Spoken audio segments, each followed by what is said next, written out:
Both of them died on the 7th of October of 2019. Both of them had been strangled. The last person that they encountered was Mr. Wade Wilson. He said he got back in the car and ran her over until she looked like spaghetti. He said he killed people. He's got a diseased mind. If you want to address the court or not. Not today. Later, when I come back, I will. Today, okay. No, I won't. Okay. The TikTok famous tattooed killer Wade Wilson awaits his day in the death chamber after being convicted of brutally murdering 2 women in Cape Coral. In a case that captured the national attention, Wilson's trial was full of shocking revelations, including a chilling confession he made to his father that turned out to be a crucial piece of evidence. We're going to revisit the wildest, most suspenseful moments from the trial of this tatted killer that ultimately led to his death sentence. Welcome to Sidebar, presented by Law&Crime. I'm Jesse Weber. Double murderer Wade Wilson, who gained notoriety on TikTok for his tattoos and the unsettling coincidence of sharing a name with the Deadpool character, stood trial earlier this year for the brutal 2019 murders of 2 women, Christine Melton and Diane Ruiz in Cape Coral, Florida. These tragic series of events unfolded on October 7th, 2019, when Wilson, who was then 25, apparently met Melton and her friend at a bar in Fort Myers. They spent the night hanging out before heading to Melton's home the next morning. And after Melton's friend left, Wilson did the unthinkable. He just strangled Melton to death in her sleep and stole her car.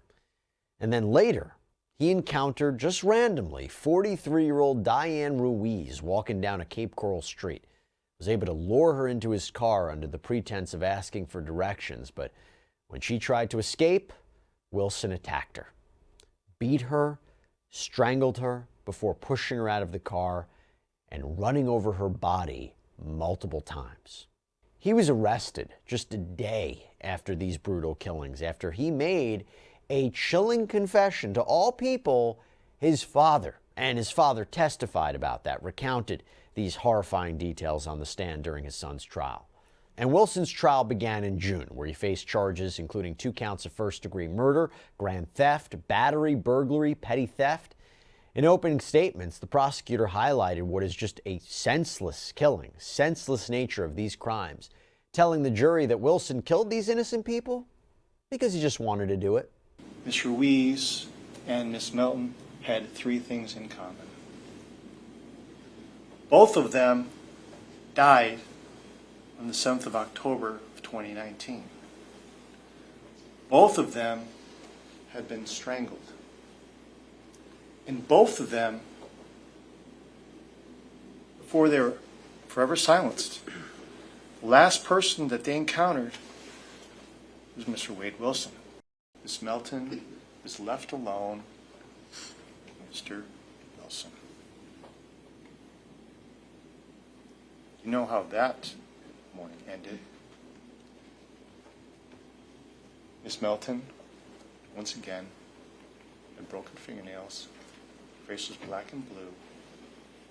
She had marks around her neck. She had been strangled.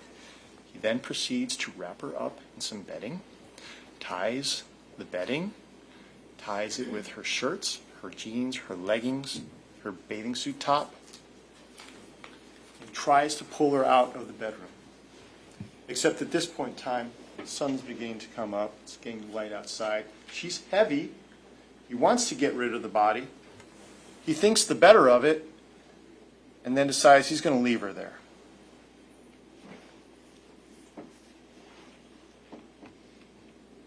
He gets her keys to the black Nissan Versa. And you're going to hear that when they asked him why he killed Miss Melton, he said, "I just wanted to do it."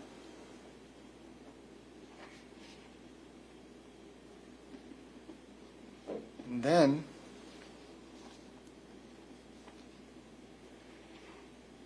they asked him, "Well, what about Miss Ruiz?" His response was,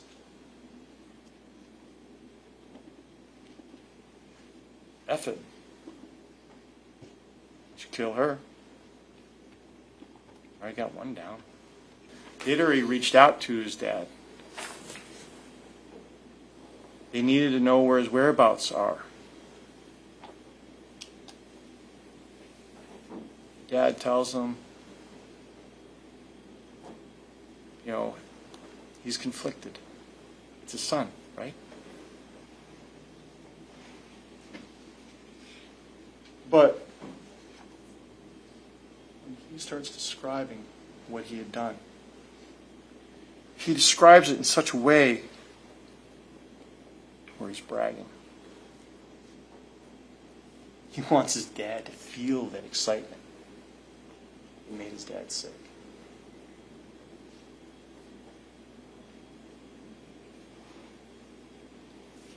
His dad gets the address. Tells him, yeah, I'm going to send you an Uber. Now, Wilson's defense decided not to give an opening statement. And sometimes you do that when you truth be told, don't have a great defense, but you want to see what the prosecution puts out first. It's not the worst idea at times, because really, look, it's the prosecution's case. It's the prosecution who has the burden of proof here, not the defense. You can just say, hey, listen, after everything you heard, they didn't prove their case beyond a reasonable doubt. Although I will tell you, sometimes when you see a defense not put forward an opening statement could be a red flag. So no defense opening, and the trial went straight into testimony after the prosecution's opening.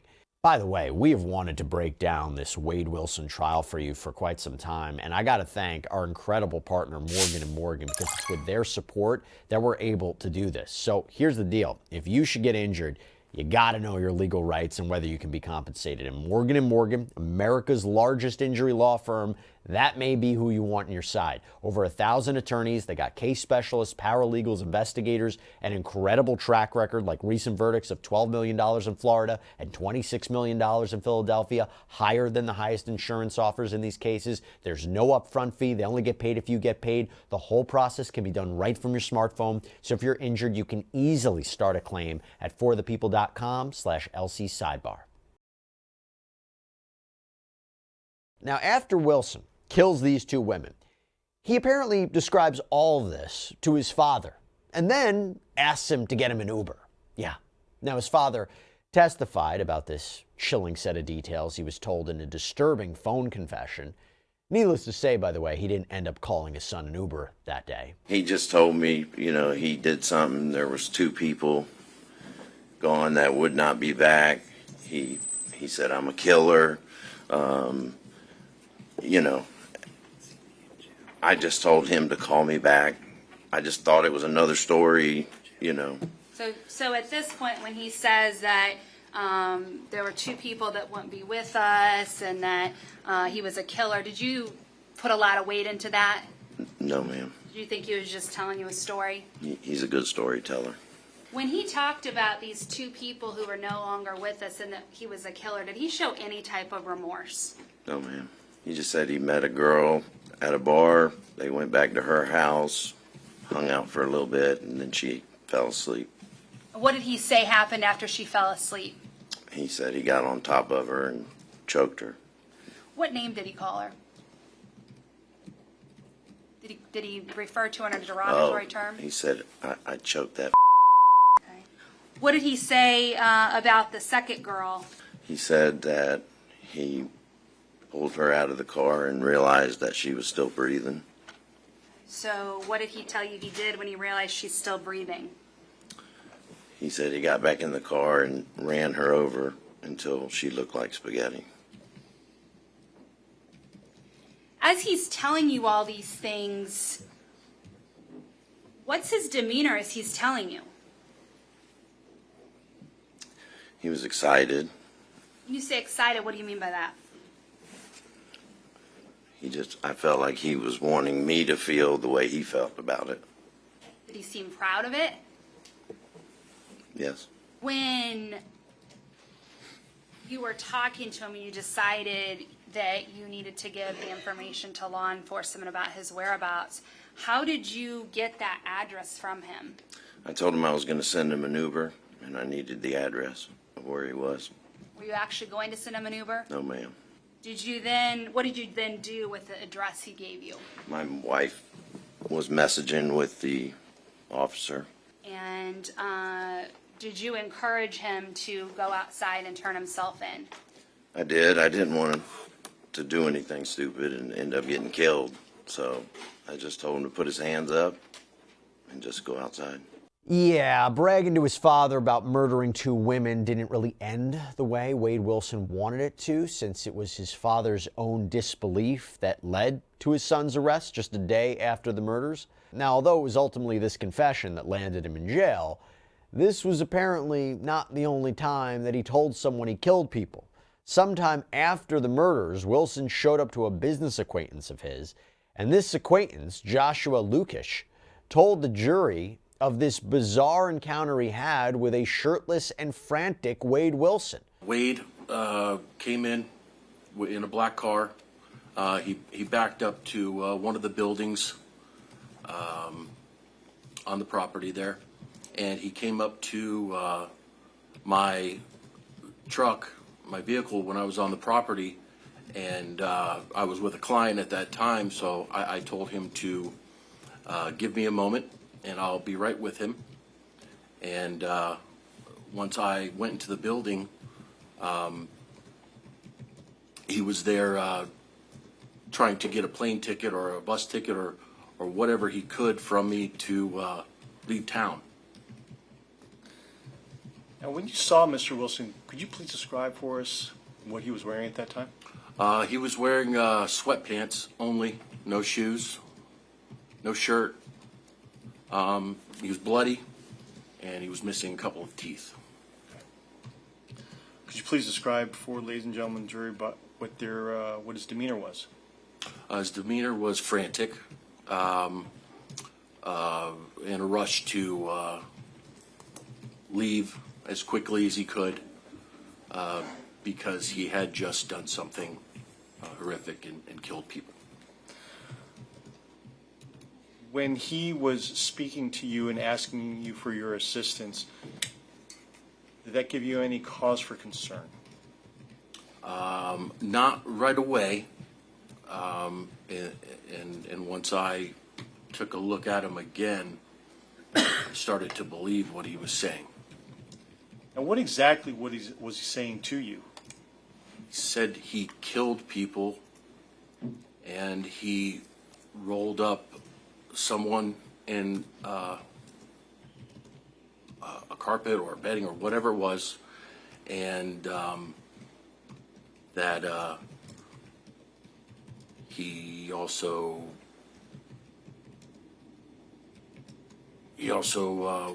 needed to get out of town. He needed a plane ticket and a bus ticket or anything he could. So was he frantically asking you for assistance? Yes. Yeah, so Wilson was caught on surveillance entering the business shirtless, just as the witness said. But as the state played this video for the jury, Wilson can apparently be heard whispering to his defense attorney, "There's no blood on me in the video." Wilson had a lot of unsettling reactions to various evidence that was presented during this trial, but I will tell you, one particularly disturbing moment came when he listened to the 911 phone call that Lukish had made right after seeing Wilson, who again can be seen smirking and shaking his head in the courtroom. He said he stabbed somebody, I guess. Okay, I need to get the person's description. Is he white, black, or Hispanic? He's white, he's about 6'2", he has tattoos. And you said his name was Wade? Wade, yeah, I don't know his last name, but I know his name's Wade. Now let's be clear about something. Both the murders of Christine Melton and Diane Ruiz were absolutely horrific. But I have to say, when it came to Ruiz, she particularly suffered some really gruesome injuries because Wilson ran her over with the car repeatedly. Dr. Thomas Coyne of the Tallahassee Medical Examiner's Office described Ruiz's condition in just chillingly precise detail to this jury, so fair warning to you right now, this is a bit graphic. What injuries did you note, if any, on the external examination of Miss Diana Ruiz? Sure. Most notably, so she was in the stages of putrefactive decomposition. So her tissues were being decomposed and degrading. She had some evidence of animal or scavenging activity on her body as well. And so portions of her ears and nose were removed already, most likely by avian scavengers. But I could see externally, first and foremost, that she had fracturing of the nasal bone. She also had a laceration underneath her left breast. She also had bruising or hemorrhaging in the skin on both sides of the left and right sides of the body. Was that the extent of the external injuries that you observed? On The most significant external. There was, of course, a lot of significant internal injuries. And did you document all of these Well, by way of I apologize. She also had, what I didn't talk about was bruising on the back of her left forearm, bruising on the back of her left hand. I can also see that she had a fracture of the fourth finger, the proximal part of the fourth finger, and she also had some bruising on her right arm as well. And the jury also heard from Diane Ruiz's fiance, Scott Hannon, who described the morning of that fateful day. And this was just heartbreaking because he recalled what would have been their final goodbye. And you indicated that Miss Ruiz worked at the Moose Lodge. Yes. And how did she get to the Moose Lodge on most days? Most days, she had our friend who was an Uber driver. His name is James anyway. But I guess on that day he was not available. Do you know how she got to work that day? Yes, I know that she walked to work. Did you have any contact with her after you left for work that day? A brief text message. She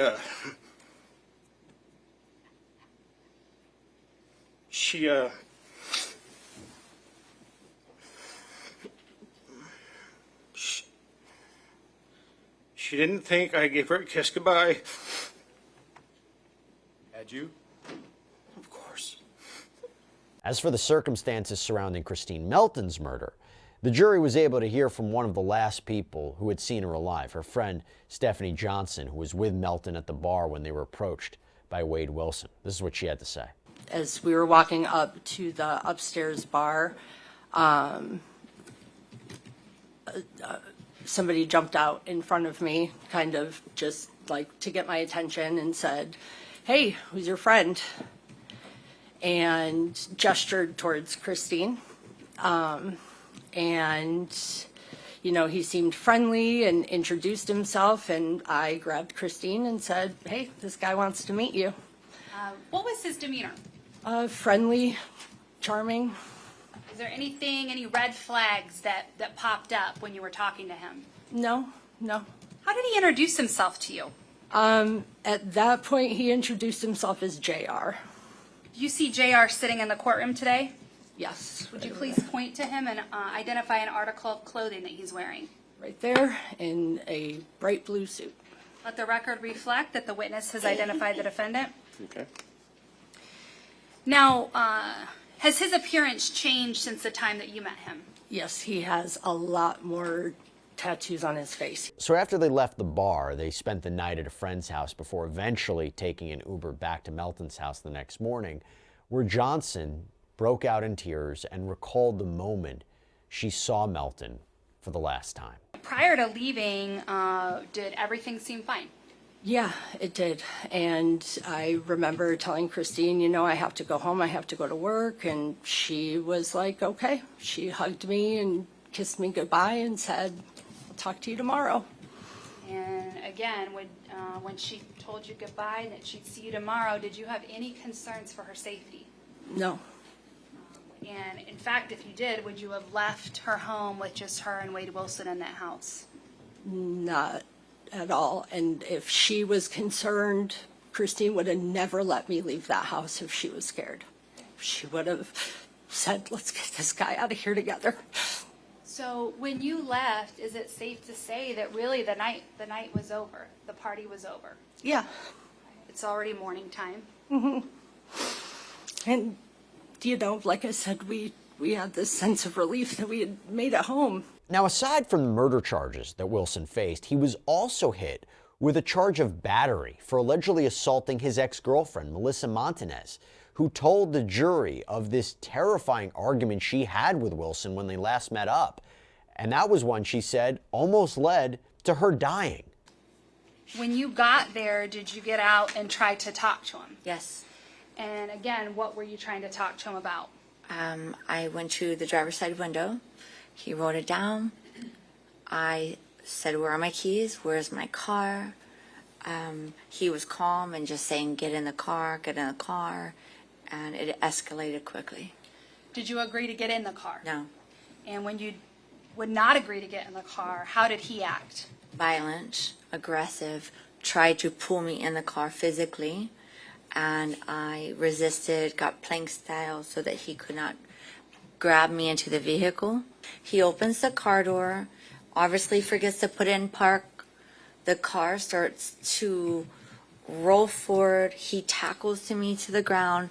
The car grazes both of our legs and I'm pummeled to the ground. What happens after you are pushed to the ground? I start to get beat. Describe what you mean when you say he was beating you. It all went so fast and so slow, whether it be punches, slapping, choking, that kind of nature. I got to the front of the staircase and I'm holding onto that and a crowd begins to develop. I'm expecting people to help, call 911. I knew I was going to die that day. I was just buying time. The final and end punch that I remember, he got me so straight on and blood just went crazy everywhere. And it almost was like a minute where I could dunk under and run under his arm, run down the stairs. And then that's when my neighboring businesses, the design studio, were calling me, Mila, get in here. And then, like, I didn't even realize how crazy I looked, but, like, they rescued me, and I don't know what happened after that. I'm assuming he left. In the end, Wilson's team opted not to put on a case, and the jury spent roughly 2 hours deliberating before ultimately convicting Wade Wilson on all of the charges, including murder. And prior to his sentencing, the judge did give Mr. Wilson the opportunity to speak. Oh, well, Mr. Wilson, you have an opportunity, just like during any of the other phases of, well, let me just finish real quick. Any other phases during the case, if you want to address the court, I would permit you to do that. Obviously, you know, everything's recorded, but you would have that opportunity if you wish. No one can prevent you from addressing the court if you wish to, and no one can make you address the court if you don't want to. So it is a decision that's solely left up to you if you want to address the court or not. Not today. Later, when I come back, I will. Today, okay. No, I won't. Okay. Okay, thank you. And a stoic, expressionless Wade Wilson was served the maximum punishment for his crimes. The totality of the circumstances warrants that the defendant, Wade Stephen Wilson, be sentenced to death for each count of first-degree murder. Count 1, first-degree murder of Christine Melton. The defendant is hereby sentenced to death. Count 4, first-degree murder of Diane Ruiz. The defendant is hereby sentenced to death. And that is the story of Wade Wilson. You can stream more gavel-to-gavel trial coverage on our Law&Crime YouTube channel. That's all we have for you right now here on Sidebar. Everybody, thank you so much for joining us. And as always, please subscribe on Apple Podcasts, Spotify, YouTube, wherever you get your podcasts. I'm Jesse Weber. I'll speak to you next time.